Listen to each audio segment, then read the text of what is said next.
Binge Movies, the revolutionary force in movie reviews.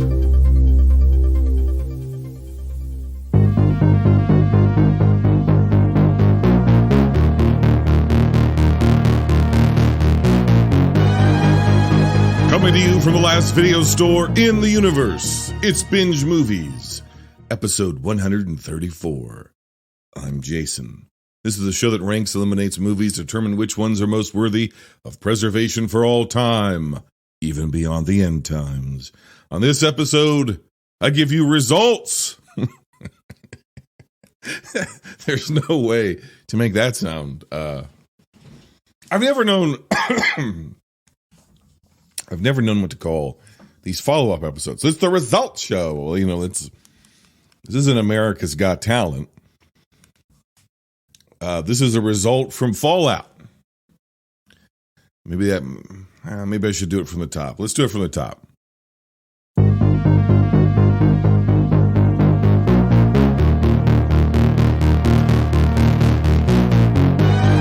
Coming to you from the last video store in the universe, it's Binge Movies, episode 134. I'm Jason. This is the show that ranks, eliminates movies to determine which ones are most worthy of preservation for all time, even beyond the end times. On this episode, the results of Fallout. I'm going to be sharing with you some results from some recent stuff we've done over on the Patron, patreon.com/binge movies. You want to get in, you want to support a show. Shows like this they're starting to get harder and harder to come by. But that's a rant for another day. But if you're a member, assistant manager or above, you get voting rights for different polls that we do. Really, you get to shape the future of the show. Season 6.4 is going to have the return of a previous sub-series of the show that was very time-consuming but popular. And it was voted on many moons ago by our patrons over at patreon.com/binge movies. For as low as $4 a month, or as high as $8 a month, and that's in U.S. currency, so it may translate a little different where you're at. You get to be a part of the show. You get to join us for something like a live stream of Binge Movies Presents, where I literally present a movie to you, give you some history, give you some details, let you know my personal history of a film. Then we watch the movie together and interact throughout the movie. One of the great things of the video store era was you would go to the movie store, or the video store, the movie store. You go to the video store with your friends on a Friday night or Saturday night, and you'd browse the aisles. You'd pick a movie. Maybe you've heard of it. Maybe you haven't. You go home and you watch it. And maybe it was a sleepover situation. Maybe it was a date situation. Maybe it was just a hangout situation. Maybe it was sitting around indulging in some, various and sundry activities. And there's a movie on, and what would you do? You'd eat pizza and you laugh and you talk, and you'd talk over the movie, rooting experience for everybody. That's the gift I want to give back to you. That's the gift that I want to give back to you. I want to get us all together on the Patreon and talk over a movie and ruin the experience of it for you. We're going to do it again in October. This past weekend, we did 1987's Miami Connection. We've done Deadly Prey. We're going to do it again in October. Lord willing, The Creek Don't Rise. We're going to do it in October. Don't have a date yet, but I will announce it on Twitter at Binge Movies. Best way is just join the Patreon, patreon.com/binge movies, and you'll get an update there. We're going to do it, and I think I'm going to make it available this October's to all patrons. It's normally assistant managers or above, but in October, I'm going to make it available. And I'll tell you why down the road, but I'm going to make it available to all patrons so you can join at any level. I suggest joining at the first of the month because it's where you get the most bang for your buck. In my opinion, I don't want to see people get ripped off and join this late in the month and then get billed again at the beginning of the month. Join in October for $4. You get to be part of the live stream. Plus you get a membership card to Binge Movies here in sunny tropical Ohio and various and sundry other benefits. I do whole other shows that you've never heard. And because of our patrons, because of our generous patrons, especially our elite patrons who are in the show notes down below, the second half of this episode is going to be a Patreon exclusive episode that came out on the Patreon a little while ago for the 40th anniversary of The Thing that was celebrated over the summer. So it's part of our VHS Summer series that we do every year, part of VHS Summer 2. Already excited for VHS Summer 3. We're barely a week into fall, and I fucking hate it. So I just can't wait to get back to VHS Summer 2. But would VHS Summer be so sweet if it was all year round? It's a question to ask yourself. One of the things I did pose to the folks over at the Patreon was, of course, this cataclysmic, first time in history, two film reviewers, two film critics have ever met in a steel cage. I said it on Twitter. It bears repeating. Siskel and Ebert never went 40 minutes in a steel cage. Pauline Kael went 15 minutes in exploding barbed wire in Japan with one of her reviews, but it doesn't count. It was in Japan. It was you had to be a tape trader back in the day to even see it. Okay? But here, in Binge Movies, emanating from sunny tropical Akron, Ohio, we pitted two film critics against each other. And it came down to, so this is a spoiler warning, Casablanca, for the third time, D.W. Lundberg, to some controversy and some heated comments from Claire from W Rated and just all-purpose internet Claire.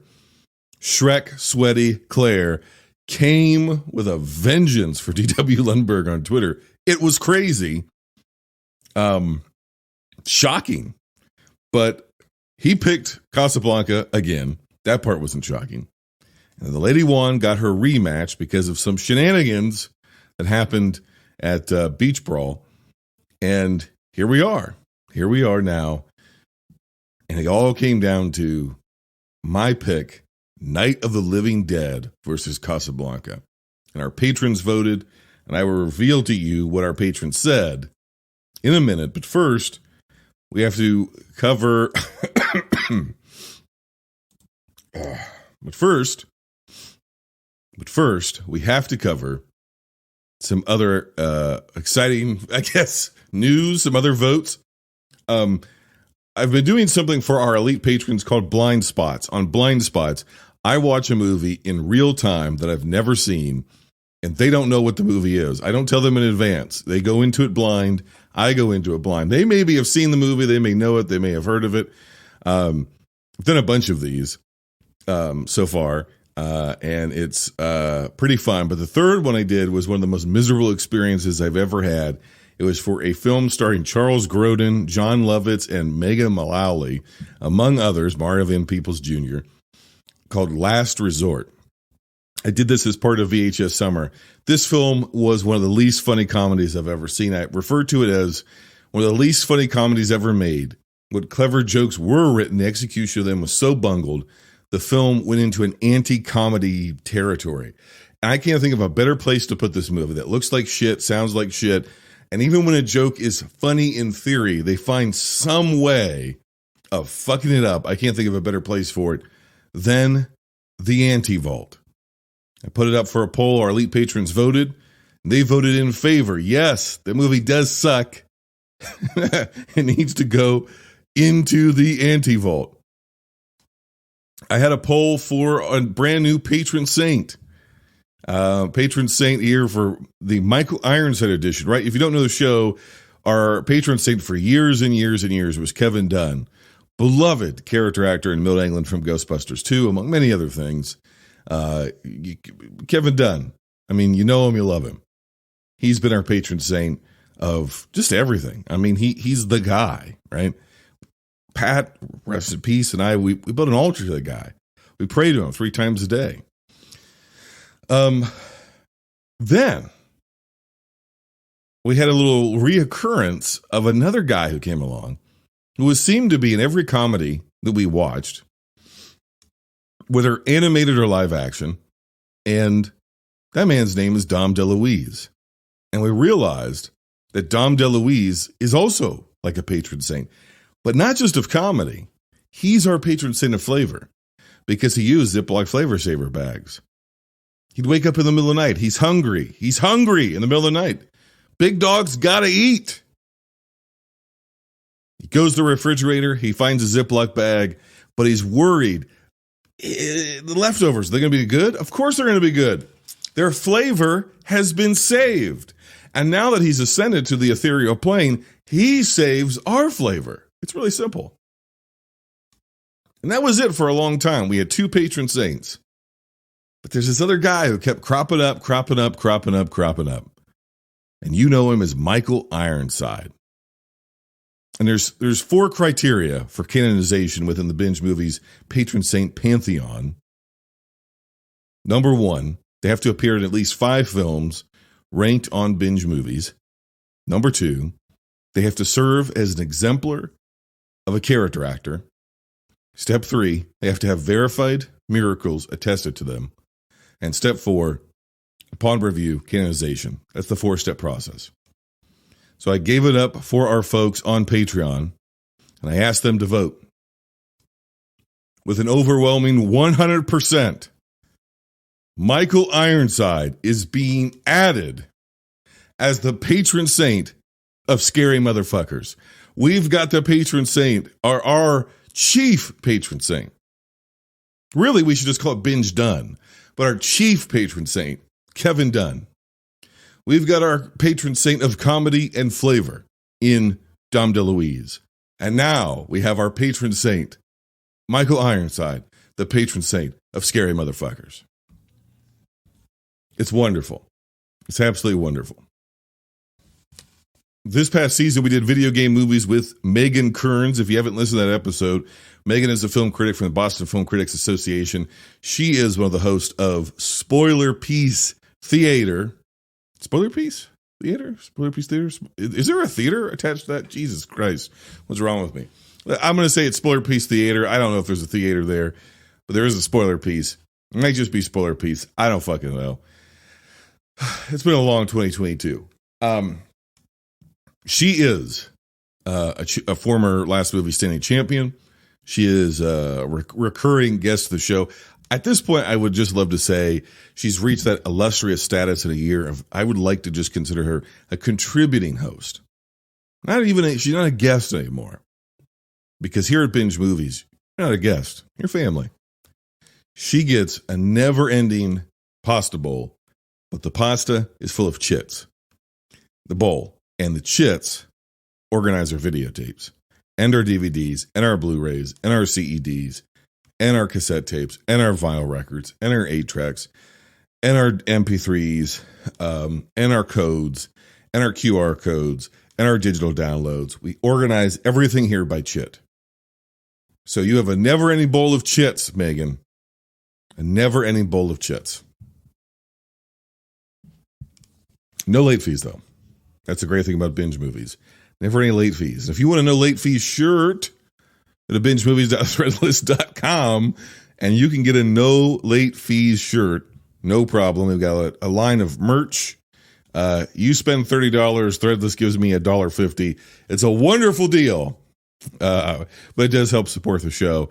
And then you can walk down the street in a direct-to-garment printed shirt, and somebody go, "What the hell is that?" And you go, "It's the very weird podcast I listen to that comes from a video store that may be a portal to hell in Akron, Ohio." It's got real film critics on it, and they do real film analysis, but everything else about it is extraordinarily strange. So there's that. We got that going for us. But in that video game episode with Megan Kearns, what do? We talked about video game movies of the 2000s. And you cannot talk about video game movies of the 2000s without talking about Uwe Boll, Dr. Uwe Boll. And he may or may not, or his assistant may or may not have tweeted me in response to the episode, which does not surprise me. Any day now, he's going to ring the doorbell here at Binge Movies, walk through the doors, pass through those metal detectors, and sock me in the jaw for charity. Any day now, Dr. Uwe Boll is going to be on a private jet to Akron, Ohio. The Canton Akron Airport's the one you're looking for, Doc, and I'll be meeting you at the gate.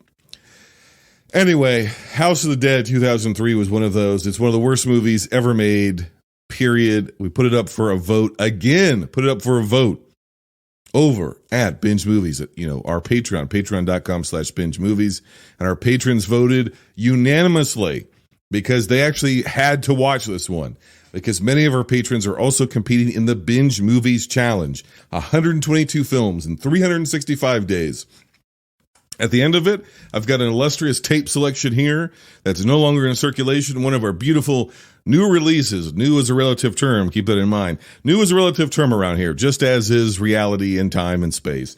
And if you compete and if you complete the challenge by the end of the year, I will mail you a tape from our shelves here. So you have a piece of our personal collection in your personal collection forevermore as a thank you and as a trophy for completing the Binge Movies Challenge, which I think I'll do again next year, just as a fair warning. There's a bunch of people that said, oh, had I known about it, I would have done it. Well, we're going to put that to the test. And I'm going to clap at you because we're going to put that to the test. You gave me your word on Twitter, and if somebody's word on Twitter isn't good, then what is? If we can't rely on tweets, what can we rely on in this crazy upside-down world? So I put it up for a poll on Anti-Vault. It was voted unanimously to go into the Anti-Vault. So we will have 2 new additions to the Anti-Vault, House of the Dead 2003 and 1980-something's Lost Resort, both dog shit. And we will have a new entry into our Binge Movies pantheon of patron saints, thanks to our patrons over on Patreon. Say that 5 times fast. Patreon.com/binge movies. You're like, hey, I'm starting to catch on. This has all been an ad read for all of the various sundry goods that you're selling. They're not goods. They're services, and we're offering them to you. Why wouldn't you take advantage of what I'm trying to offer you? Think of it of more as content creation charity. I'm giving back to you. You give me money, and I give back to you. You give me money, I give you the charity of a t-shirt. Or a tank top, or a sweatshirt, or a hoodie, or whatever the fuck. People are doing it all around the world. People are doing this all around the world. Go to bingemovies.threadless.com. Go to patreon.com/binge movies. Now to the thing that you've actually signed up for. You're just lucky I'm not on here trying to hawk GTX oil. This whole thing isn't just sponsored by GTX or JVC Electronics. I'm trying to hawk a boombox from JVC or Uggs. You know, I'm trying to sell you boots with fur in them. Just consider yourself lucky because the mattress ads are on their way. CRISPR's going to re-up. They love the return on investment they've gotten. So CRISPR mattresses is on the way. Well, we put it up.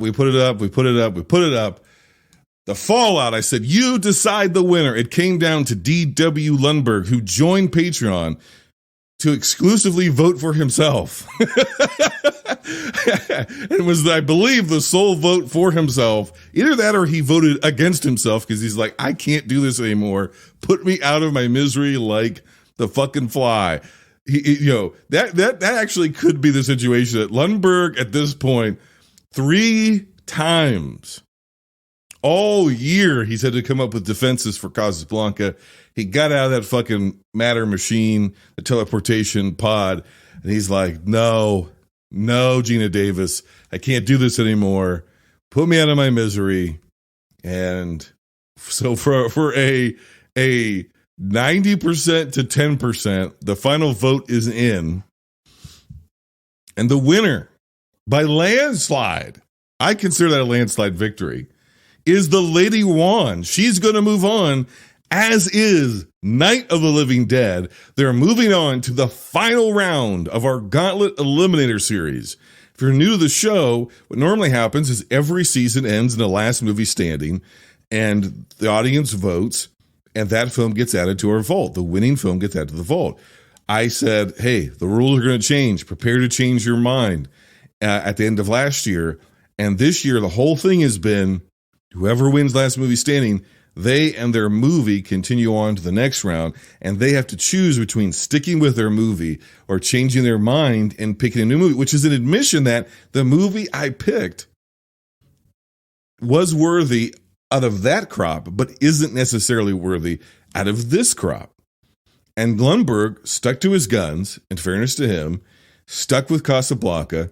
It got him through 2 title defenses, 3 really title defenses. He drops it in the 3rd, Lundberg, down goes Lundberg, down goes Lundberg. Casablanca has been eliminated from cinematic history. You take Casablanca, you take your one-dimensional female side character and your bullshit romance and your sack of mashed potatoes lead star, you wrap it all that shit up and you throw it in a shit can because that son of a bitch is gone. It's been deleted. And now what's left? Studio system, fucking shambles. What's left is the new Hollywood. A man from 90 Minutes due east. The late, great George Romero and his genre-changing,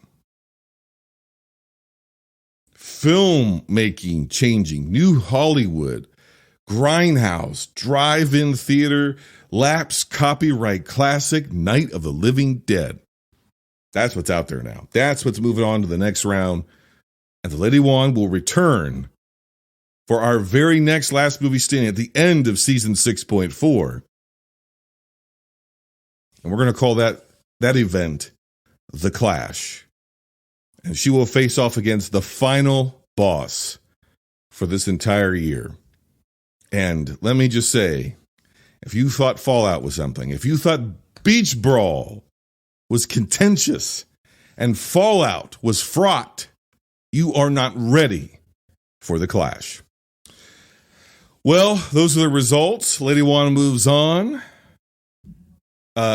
Season 6.4 is going to be on the way. We will return in the intervening weeks. I've got some sponsored content and some other content I'm going to be getting out to you, some instant reactions to some new films as we head into the fall. Before you know it, we will be back. Paul from The Countdown will join us for a 2-part season premiere in October.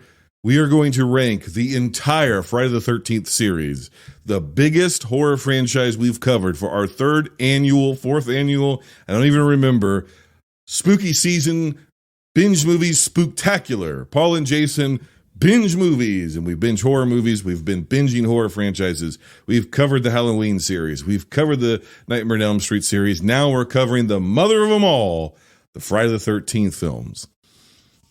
Yeah, so I'm excited about that. And then we've got a great slate of guests for the rest of the year. Again, a theme, one of our popular sub-series is coming back thanks to our patrons. If you want to know what else is going to be on the menu for season 6.4, there's one way to find out. That information will be dropping first and foremost on Patreon, patreon.com/binge movies. You'll be seeing the coming weeks. If you want to compete in the Binge Movies Challenge, go to letterboxd.com/binge movies.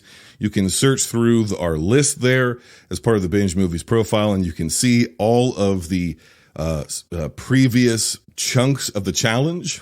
That sounds gross, but I don't know how else to put it. And you can start. If you can squeeze in 122 films in what's left of the year, then you're a very, very special person. Here's one little extra caveat. A very generous listener and supporter of the show sent me promo pins. They're big buttons for the 1989 release of Batman. Now, here's the thing about these pins. They are from 1989. These are the original marketing pins for the film Batman, starring Michael Keaton, for its initial release in 1989. These are completely real, completely legit, completely vintage. And I will gladly send them to any new patrons who join anywhere in the world. You could be anywhere in the world and join our Patreon, and I will mail them to you along with all of your various and sundry benefits. So I want to thank all of our patrons for making the show possible, keeping the show going, all of their great support. I know many of our patrons are podcasters. Thank you so much for supporting a fellow DIY independent podcaster. Thank you for everything. Join a great group of people over at patreon.com/binge movies and thank them for being able to bring you free, ad-free content like this.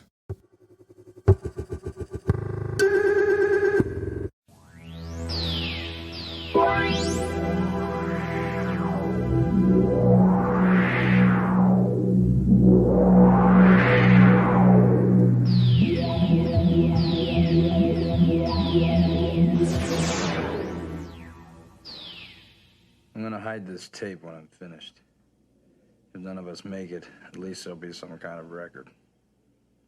The storm's been hitting us hard now for 48 hours. We still have nothing to go on.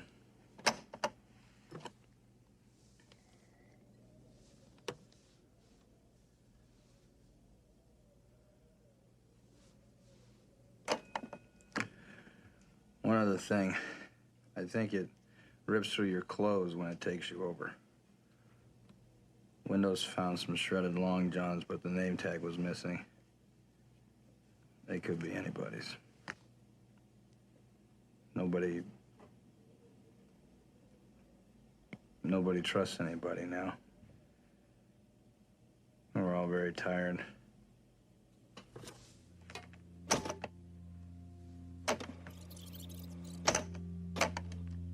Nobody trusts anybody now.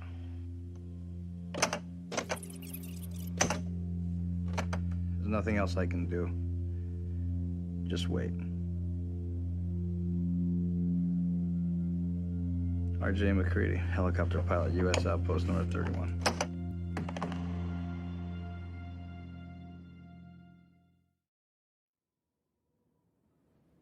June 25th, 2022 marks the 40th anniversary of John Carpenter's The Thing, a movie that managed to gross little more than its budget and to gross out its critics. Like many great 80s films, The Thing found new life on cable. Even the neuter TV edit managed to terrify and fascinate a generation. The film has so grown in esteem amongst the film faithful that it was one of only a handful of films I've been nervous to review. What was once a letdown has now become a shrine to all the best parts of yesteryear filmmaking, and mobs of Fangoria fundamentalists will correct every minor factual lapse and set themselves to a good old-fashioned, well, actually, trial by fire. As an aside, I feel that the only episodes I truly failed to deliver on were the Carpenter ones. If I could do special editions or redexes of that trilogy, I would. In fact, I might. I wanted the trilogy to be my definitive commentary and a review on John Carpenter, and the results were not only not good, they were met with utter silence. Somehow I doubt 40 years will magically make those classics. The problem with my episodes was I was too close to the material. I knew it too well to engage at the depth required to say anything worthwhile. I'd interrogated most of those movies my entire life, and so when it came to speak on them, I felt empty. A part of me feared that would be my experience at the 40th anniversary Fathom event. Of all Carpenter's works, this, The Thing, is the one I know the best. Not so much every bit of trivia, but what is within the frame. I've watched it so many times to make sense of the unfolding infection. Like, just when exactly is Blair compromised? How do the keys go missing? Was it when Windows drops them at the sight of Bennings being engulfed in entrails? Was Palmer or Norris the first to turn? Why does Norris have a heart attack? Why is there another Norris inside him? Does the Thing prefer to strike from without, or to more subversively infiltrate and begin imitating on the cellular level? Does the host know that they are being taken over, or did Palmer think he was Palmer until his insides rebelled? We'll do you last. Get away from me! Retreating! What is it?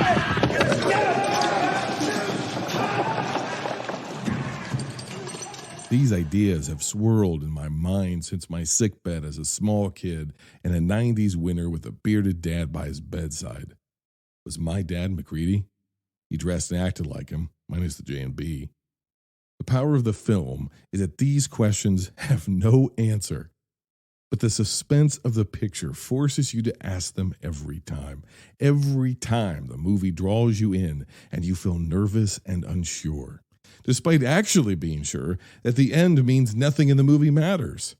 See, Carpenter's genius at his peak was the ability to create nihilistic art that never felt like a waste of time. Even while his work effectively tells you that your efforts are just that, a goddamn waste of time. It is a waste of time to try to understand evil or even kill it, because even after shooting it at point-blank range, it could still be loose in your neighborhood.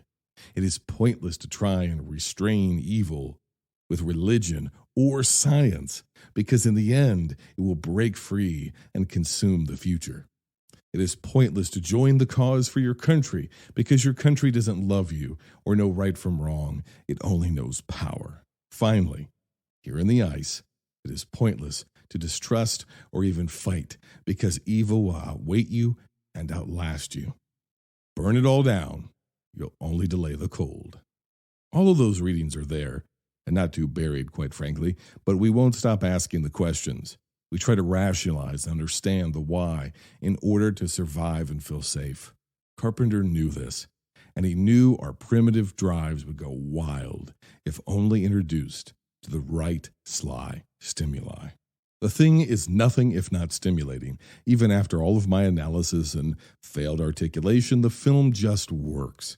This includes the dubious Fathom version blown up on a big screen this week. I've never had the benefit of seeing this theatrically until now, and the movie did not disappoint, mostly. I'd love to tell you that the now beloved Rob Bottin effects hold up to the scrutiny of the big screen today, but that would be unfair. Bottin did not invent gags and effects meant to be seen in such refined definition. He didn't have the materials or the lighting specifications necessary to make the effects seamless 40 years later. These facts are most felt during close-ups of the larger dead bodies. The effects have a rubber quality to them that is jarring on a large screen. The first time you notice this is in the Norwegian camp when we see the first dead body at the desk. In fact, almost every interior of the Norwegian camp suffers under the clarity of high definition. The snow is obviously fake, as are the extremely plastic-looking icicles. The mangled thing Mac and Copper bring back has the same uncanny rubber quality until you get to the gooey parts. That is where the work of Bottin really shines, or should I say glistens. The gloopy, globby inner gooiness of all the creature is still a stomach-churning delight. The improved audio puts all the dripping and oozing right into your ears. You feel the diseased presence of an alien creature all around you and the human sound in front of you, as if you yourself are being consumed as you silently observe. Now, the Fathom event sound was not without its faults. Whatever process they used for the screening does have some portions of the audio that don't seem up to par when it comes to surround sound. The final explosions of the base camp felt barely in stereo.